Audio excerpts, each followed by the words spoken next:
Bonjour à toutes et à tous, je suis ravie de vous retrouver pour cette semaine de sensibilisation à l'infertilité qui a lieu du 3 au 12 novembre, organisée par le collectif BAMP. Je suis Céline Forel, l'une de leurs bénévoles sur Paris, et j'ai la chance aujourd'hui d'être avec le docteur Pascal Mirakian qui va se présenter à vous d'ici quelques minutes. Je voulais déjà vous faire un petit rappel sur le collectif BAMP. Nous sommes une association loi 1901.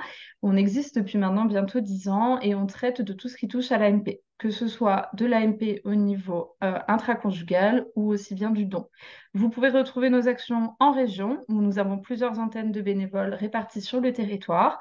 On organise des actions comme des groupes de parole, des diffusions de films et on a aussi la chance de pouvoir travailler au niveau national avec les grandes instances comme par exemple le gouvernement ou l'Agence de la biomédecine. Assez parlé de l'association, je vais laisser la parole au docteur Miracan pour qu'elle puisse se présenter. Bonjour à tous. Donc, le docteur Mirakian, j'exerce l'endocrinologie et je suis spécialiste en médecine de la reproduction depuis au moins 25 ans. Je travaille à Lyon dans un centre de PMA à Natessia et ça fait bien 15 ans que je me préoccupe des effets de l'environnement sur la santé reproductive. Et je pense que l'objet de notre échange aujourd'hui, c'est effectivement de mettre en lumière tous ces effets de l'environnement sur la santé de la femme en âge de procréer. Et oui, tout à fait. Aujourd'hui, on se voit du coup pour parler de santé environnementale. C'est vrai que c'est une toute nouvelle thématique, mais en effet, il y a des précurseurs comme vous l'êtes qui s'y intéressent depuis déjà de nombreuses années et dont on sait que ça a un impact sur la fertilité. Donc, il est très important aujourd'hui de pouvoir en parler et surtout pour les personnes étant en parcours d'AMP. Vous, du coup, vous consultez aussi en ville en tant que médecin. Comment est-ce que vous arrivez à parler de santé environnementale à vos patients? Comment j'arrive à en parler? Alors déjà, c'est tellement essentiel d'informer et d'éduquer nos patients sur ces effets de l'environnement. Et on a vraiment, en tant que professionnel de santé, ce devoir d'information. Alors, en ce qui concerne mon activité, euh, je gère donc beaucoup de problèmes d'infertilité féminine et masculine. Je gère aussi les fausses couches, les échecs de PMA. Et bien sûr, c'est dans ce contexte que je vais être amenée à faire le point avec les patientes sur leur exposition aux polluants pour mettre en évidence, comme on le fait par exemple pour le tabac, sur ces effets délétères de ces polluants de l'environnement. Et je commence toujours par dire, quand vous fumez une cigarette, vous fumez 4000 produits chimiques et en plus, vous êtes exposé à tous les autres. Et c'est comme ça qu'on rentre dans le sujet, en fait, Donc, assez facilement. aujourd'hui, vous êtes du coup la preuve qu'on peut parler de santé environnementale même lorsque du coup on consulte. Ce n'est pas réservé qu'aux gros centres. Non, non, non, non, bien sûr. Alors, justement, dans notre centre à AMP Natessia à Lyon, on a mis au point un questionnaire parce qu'on s'était rendu compte que les patients étaient plus informés par les médias que par les professionnels de santé. On s'est dit, il va falloir qu'on trouve une solution pour sensibiliser les patients. Et on a mis donc un questionnaire sous forme de QR code dans notre salle d'attente pour faire prendre conscience à nos patients de ces expositions ubiquitaires des polluants dans le quotidien. Et pour nous, c'est une façon d'initier une pédagogie d'éviction de ces polluants. Lorsque les patients arrivent en consultation et qu'ils ont commencé à répondre au questionnaire, ils ont des questions à nous poser à leur tour. Ils se disent, mais pourquoi elle nous parle des bouilloires en plastique? Pourquoi elle nous parle des parfums d'intérieur? Et en fait, ça leur éveille la curiosité pour se renseigner, pour apprendre sur le sujet. D'accord, donc en fait, les personnes en salle d'attente peuvent scanner ce QR code et ont accès sur leur téléphone à ce questionnaire, c'est bien ça? Oui, oui, oui. D'ailleurs, c'est vrai que je vous avais évoqué la possibilité de le diffuser aux gens qui nous écoutent afin qu'ils puissent eux-mêmes le tester, en fait. Tout à fait. On vous mettra du coup en commentaire et dans les liens, le lien du coup de ce questionnaire pour que vous puissiez aller le voir. Ce questionnaire, est-ce que vous pouvez nous en dire un petit peu plus? Est-ce qu'il prend beaucoup de temps à être rempli? Est-ce qu'il a beaucoup de questions, peu de questions? Est-ce que un homme ou une femme peut y répondre ou est-ce qu'il y a des spécificités? Oui. Alors effectivement, les hommes, les femmes, le couple en général est invité à répondre au questionnaire. Ça dure pas plus de 5 minutes d'y répondre. On va évoquer donc tout d'abord l'exposition au tabac, en insistant sur le fait que le tabac est un réservoir notable de polluants. Et puis des questions sur l'alimentation, sur les contenants alimentaires, sur l'alcool. On leur explique aussi que l'exposition aux polluants de l'air intérieur peuvent être délétères, les parfums d'ambiance, les émanations de produits de ménage, etc. Et puis, on évoque les cosmétiques qui peuvent contaminer les patients par la peau. Donc, globalement, il y a trois moyens de se contaminer par ingestion, parce qu'on mange et parce qu'on boit, parce qu'on respire, et là, ce sont tous les polluants de l'air, et enfin, parce qu'on se met sur la peau. Et donc, avec ce plan, on évoque un peu tous les polluants du quotidien. Et en 5 minutes, ils ont fait le tour de la question. Ils ont une note. Ça, c'est le côté ludique du questionnaire. Donc, quand le couple répond chacun de son côté au questionnaire, ils se comparent les notes. Ah ben, tu vois, t'es meilleur que moi, t'es moins bon. Et vraiment, il y a une émulation et l'envie de s'améliorer et d'en savoir plus sur ces effets de l'environnement. Et c'est toujours l'occasion après de distribuer une plaquette sur les recommandations, par exemple. Et oui, tout à fait, parce que j'imagine qu'une fois qu'on a son score, ce qui est intéressant, c'est aussi de l'analyser et de voir sur quelle partie on peut du coup avoir un impact, changer ses habitudes pour, entre guillemets, améliorer son score après par la suite. Bien sûr. Et vous voyez, avant de faire ce questionnaire, on avait évoqué la possibilité de faire des dosages de polluants. Mais ces polluants sont tellement multiples, ils se potentialisent. Et quand on en identifie un, on ne sait pas si on n'a pas d'autres. On a pensé qu'effectivement, le questionnaire, c'était une façon vraiment beaucoup moins coûteuse d'avoir une idée générale et d'initier l'envie aux patients de s'améliorer en fait sur la question. Oui, tout à fait. C'est vrai que la santé environnementale peut vraiment, enfin, il peut y avoir un empowerment de la part du patient sur sa santé environnementale de manière assez simple. Et puis, je pense que le côté questionnaire, c'est peut-être un petit peu moins angoissant que se dire je vais faire des dosages en laboratoire. Aujourd'hui, on est quand même dans un contexte où on a, au niveau de l'écologie, beaucoup de discours très négatifs ou très anxiogènes. Et c'est vrai que là, ce QR code, en effet, comme vous dites, c'est très ludique, ça permet aux patients très facilement de se l'approprier. Exactement, oui. Et du coup, j'imagine que ça fait plusieurs années que du coup, vous l'avez mis en pratique. Est-ce que vous pouvez un petit peu nous en faire un retour des résultats que vous avez obtenus au fil de ces années? Oui. Euh, oui, alors nous avons observé que les femmes qui consultaient le centre de PMA avaient une meilleure hygiène de vie que les témoins. Il y avait moins de fumeurs, le poids était contrôlé, elles consommaient pas de plats tout préparés, elles avaient une tendance générale au bio pour l'alimentaire et les cosmétiques. Mais en revanche, pour les expositions toxiques liées au plastique, au ménage, à l'air intérieur, leur réponse au questionnaire, elle n'était pas significativement différente de celle des témoins, et voire elles étaient moins bonnes. Euh, donc, vraiment, pour moi, le message de ces résultats, c'est que ça souligne en fait l'importance d'informer la population sur tous les polluants de l'environnement.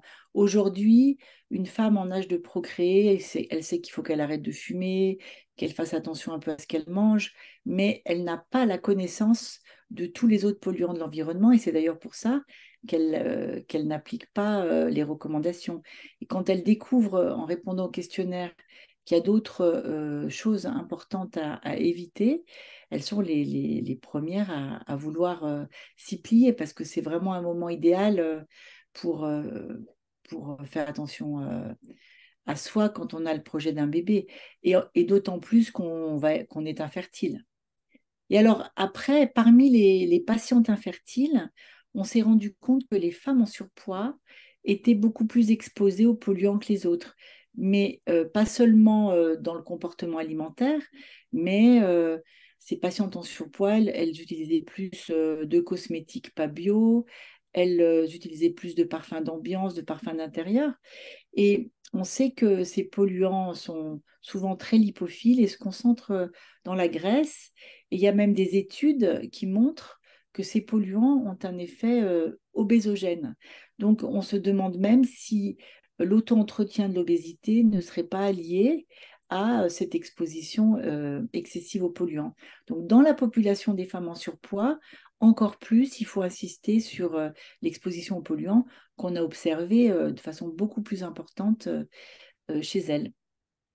Et Et, d'ailleurs, et- une patiente en surpoids qui veut maigrir brutalement, qui pose un anneau gastrique ou qui fait une chirurgie bariatrique, cet amaigrissement brutal va libérer ces polluants dans l'organisme et ces polluants vont avoir un effet délétère sur la fertilité.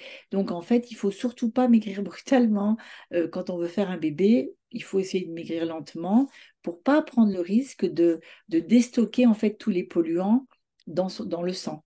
Et voilà, donc ça c'est vraiment un message important. Faire attention à son poids, perdre du poids tranquillement, mais jamais d'amaigrissement brutal au moment où on souhaite faire un bébé. Voilà. D'ailleurs, chez les hommes, ça peut entraîner des azoospermies, zéro spermatozoïde chez un homme qui perd 40 kilos. Et cette azoospermie va être réversible à distance de l'amaigrissement. Voilà. ah Après, oui. donc, je parle des hommes. Les hommes, globalement, ils répondaient moins bien au questionnaire que les femmes. Euh, et donc, c'est très important d'informer les hommes. Les hommes sont moins informés que les femmes. Les hommes se préoccupent moins de leur santé reproductive. Et aujourd'hui, il y a des articles qui sont sortis sur les effets des polluants, les effets négatifs sur les spermatozoïdes. Et ça, il faut vraiment expliquer aux hommes que non seulement ils doivent arrêter de fumer, mais eux aussi, ils doivent faire attention à leur environnement pour donner le meilleur spermatozoïde possible à la fécondation, en fait. Et oui, oui, tout à fait. C'est vraiment une thématique qui doit concerner le couple, parce qu'en effet, l'homme, bah, lui, va aussi jouer sa part dans la création de l'embryon avec ses gamètes. Mm. Et en effet, c'est important de bien leur communiquer, de bien les informer pour qu'ils puissent un petit peu eux aussi avoir des actions qui sont au final, somme toute, assez simples pour la plupart à mettre en place et qui peuvent améliorer leur fertilité. Et pour revenir en effet sur ce sujet des patientes obèses, c'est vrai que oui, maintenant, beaucoup d'études tendent à montrer que certains perturbateurs endocriniens vont avoir un effet obésogène et du coup de se demander à quel moment est-ce que on a eu de l'obésité et après on est exposé aux perturbateurs endocriniens du fait de la malbouffe et autres, ou est-ce que à l'inverse, les perturbateurs endocriniens ont aussi entretenu ce côté. Et par contre, je trouve ça super intéressant que vous nous ayez en effet bien précisé que la perte de poids, elle doit être douce et elle ne doit pas se faire seule. C'est-à-dire que perdre du poids, c'est une chose, mais il faut aussi adapter en effet son mode de vie, adapter Bien sûr. l'achat de ses cosmétiques, faire attention à la pollution de l'air intérieur. Oui. C'est vraiment quelque chose qui est un ensemble, en fait, c'est multifactoriel. Parce que si les phtalates des parfums ont un effet obésogène, il faut leur dire de plus parfumer et de plus mettre de parfum d'intérieur pour pas Mm. aggraver la situation en fait. Mais bon, enfin tout ça, on commence à en parler dans certaines études, mais aujourd'hui on n'a pas un niveau de preuve énorme pour dire aujourd'hui c'est comme ça et pas autrement. Mais il faut informer les gens et avoir une tendance positive pour favoriser la grossesse, en fait, hein. C'est ça l'idée. D'autant qu'on sait que la grossesse, euh, si cette grossesse elle est exposée aux polluants, elle va avoir un effet sur le fœtus et sur son capital santé. Donc, c'est très, très important de faire prendre conscience au couple avant la conception de ce qui va se passer ensuite. Tout à fait. C'est d'ailleurs pour ça qu'il y a maintenant ces grandes campagnes des 1000 premiers jours, c'est-à-dire que finalement, il y a ce temps de la grossesse, mais il y a aussi bah, le temps de la petite enfance, le temps du pré et du postnatal, et qu'il faut adopter ces bons gestes en amont, certes, mais Ouais. après savoir les poursuivre. Mm. Et C'est du vrai. coup, Est-ce que vous avez eu l'impression que cette thématique, elle intéressait du coup vos patients, que la santé environnementale, c'était quelque chose qui leur parlait, qui les intéressait? En fait, les femmes, plus que les hommes, les femmes, elles sont intéressées. Euh, alors après, le questionnaire, c'est une façon d'intégrer l'homme dans l'histoire. C'est-à-dire que quand elles arrivent en couple, l'homme répond au questionnaire et quand il voit qu'il est moins bon que sa femme, eh ben, il est un peu piqué et il a envie de s'intéresser. Et quand le conjoint n'est pas là, je les invite à photographier le QR code et de faire le test à leur conjoint. Et ça marche à tous les coups. Ils sont en général, ils n'aiment pas être moins bien que leurs femmes, donc ils veulent s'informer. Et voilà, je pense qu'effectivement, c'est une façon de motiver les conjoints, en fait, en les impliquant. Et il est urgent que nous, les professionnels de santé, que vous, les associations, vous soyez là pour faire circuler l'information. Mais c'est vrai que dans les réseaux sociaux, c'est plus les femmes que les hommes qui vont être là. Donc, dire aux femmes qu'elles ont ce devoir d'information auprès de leur conjoint, puisque l'embryon, c'est le produit d'une ovule et d'un spermatozoïde. Donc, ils sont à 50% concernés. Oui, exactement. Et c'est vrai que l'idée du coup de les mettre un petit peu en compétition comme un jeu, c'est très ludique, c'est une bonne chose. Ouais. Est-ce que du coup, ce questionnaire, il est réservé selon vous que aux patients en parcours d'AMP ou est-ce que ça peut vraiment s'élargir à toute personne qui est en désir de grossesse? Moi, je pense que vraiment la période de préconception, c'est la période idéale pour informer, éduquer et prévenir les femmes. Et quand on voit qu'une femme, au moment de vouloir faire le bébé, elle a la motivation d'arrêter de fumer et de changer ses habitudes, c'est vraiment le moment de leur faire passer tous les messages. Parce que vraiment, la perspective d'une grossesse a cette vertu de, de, de, de mettre la femme euh, prête à tout changer dans sa vie pour avoir le bébé. Donc, bien sûr que c'est le meilleur moment pour faire passer ce questionnaire, mais vous avez les pédiatres ou en néonate, quand les patients n'ont pas eu de problème pour avoir un bébé et ne sont pas passés par cette sensibilisation parce que ça prend du temps. Certains pédiatres ont mis en place des questionnaires qui sont très proches d'ailleurs du mien. J'ai récemment discuté avec une pédiatre de l'hôpital HFME à Lyon qui s'intéresse beaucoup à tout ça et qui délivre les questionnaires aux parents dès l'accouchement, en fait, hein, quand elles commencent à voir les nouveau-nés. Donc, c'est vraiment euh, très important pour les pédiatres. Comme vous l'avez dit, il y a cette période de vulnérabilité des 1000 jours. euh, et donc, elle se prolonge au moins jusqu'à 2-3 ans. Donc, il faut vraiment mettre les pédiatres dans le coup et ils commencent à y être. Ensuite, c'est vrai que en dehors de cette situation-là, on va dire que bah, les femmes ou les hommes qui ont eu un cancer, ils vont se dire, tiens, peut-être que j'ai été trop polluée, donc là, ils vont être agressés. Mais à l'adolescence, même si si c'était vraiment le moment idéal, l'adolescence pour informer les jeunes, ils sont pas réceptifs, ils ont envie de manger, de boire, de fumer.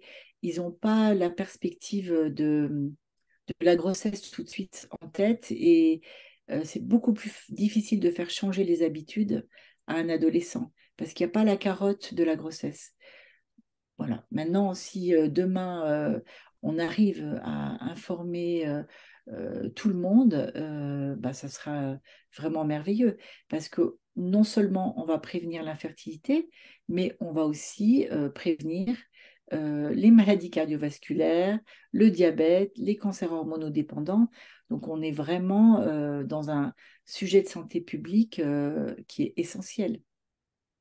Et oui, tout à fait. C'est vrai que la meilleure, en effet, cible, ce serait les adolescents parce que c'est à ce moment-là que la puberté se met en place et qu'il y a du coup plein de choses qui se mettent en place pour la fertilité. Et d'ailleurs, on les encourage à regarder cette vidéo pour vraiment s'informer. Et c'est aussi pour ça qu'on fera un petit peu de publication sur nos réseaux sociaux, parce que c'est peut-être aussi un moyen un petit peu plus facile pour d'accéder à l'information. Ah, bien sûr. Et enfin, pour finir, j'avais une dernière question, sans vouloir rentrer trop dans les détails, mais selon vous, quels seraient les conseils les plus simples à mettre en place chez soi pour essayer de réduire son impact, son exposition aux perturbateurs endocriniens? Alors, pour moi, tous les conseils doivent arriver après avoir insisté sur l'importance d'arrêter de fumer. C'est-à-dire que si j'ai en face de moi une patiente qui fume un paquet par jour et qui mange bio, je vais lui dire non, il faut arrêter de fumer et c'est pas grave pour le reste. Ensuite, l'exposition alimentaire aux polluants, elle est majeure avec l'avènement de l'industrialisation du mode de vie, c'est-à-dire que aujourd'hui les pesticides pour produire plus, les emballages alimentaires, les conservateurs des plats tout préparés, tout ça, ce sont des perturbateurs endocriniens. Et donc, si on conseille aux patients de manger moins industriel, on va déjà limiter les emballages, les conservateurs et certains pesticides s'ils mangent bio. Ensuite, quand on dit aux gens qu'il faut avoir une alimentation équilibrée et de pas trop manger, bien sûr, plus on mange et plus on s'expose. Donc, voilà. Et ensuite, de recommander pour les gens qui vont pas manger bio parce que ça peut paraître un peu coûteux, bien, s'ils lavent bien leurs fruits et légumes au bicarbonate ou s'ils épluchent leurs fruits et légumes, on sait que les pesticides se concentrent dans la peau. Donc, déjà, on va limiter pas mal de pesticides. Donc, ne pas manger industriel, peut laisser fruits et légumes lorsqu'ils ne sont pas bio. Euh, Ensuite, pour l'exposition à l'air intérieur, aérer chez soi au minimum 10 minutes par jour. Limiter les bougies parfumées, les parfums d'ambiance. Et si un soir, vous avez mis le parfum d'ambiance, bien aéré avant d'aller vous coucher pour pas être trop exposé. Et enfin, peut-être réduire l'usage des cosmétiques euh, au strict nécessaire et préférer les cosmétiques bio. Voilà vraiment le minimum que je dirais. Après, quand on, quand on boit de l'alcool, on boit du jus de pesticides souvent. Donc, limiter la consommation d'alcool ou préférer le vin bio, par exemple. En résumé. Et voilà, Non, mais mais bon. merci beaucoup parce qu'en effet, ce sont des conseils qui sont finalement quand même assez simples à mettre en œuvre, hein. Éplucher ses légumes, tout le monde peut le faire. Faire attention à bien aérer.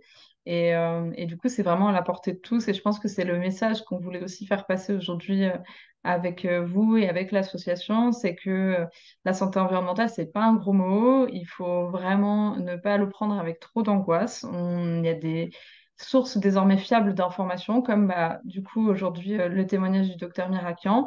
Et on vous fera passer le questionnaire pour que vous puissiez bah, vous autotester. N'hésitez pas à, du coup, après, si vous avez des doutes, quoi que ce soit, aller consulter votre médecin, aller consulter votre sage-femme, votre gynécologue, vous rapprocher des différents centres parce que désormais, il y a de plus en plus de professionnels formés à la santé environnementale. Et vous avez aussi le site dont je vous ai déjà parlé dans une vidéo du centre Reprotoxif où eux aussi, ils ont du coup beaucoup d'informations très fiables sur le sujet. Et bien, écoutez, docteur Miracle, je voulais à nouveau vous remercier du temps que vous nous avez accordé aujourd'hui. Merci beaucoup pour toutes ces informations et on vous retrouve très vite pour de nouvelles aventures en santé environnementale. Merci et surtout faites diffuser ces informations parce que plus on va en parler, je reste très optimiste. Merci beaucoup. Au revoir, bonne fin d'après-midi. Au revoir. Au revoir.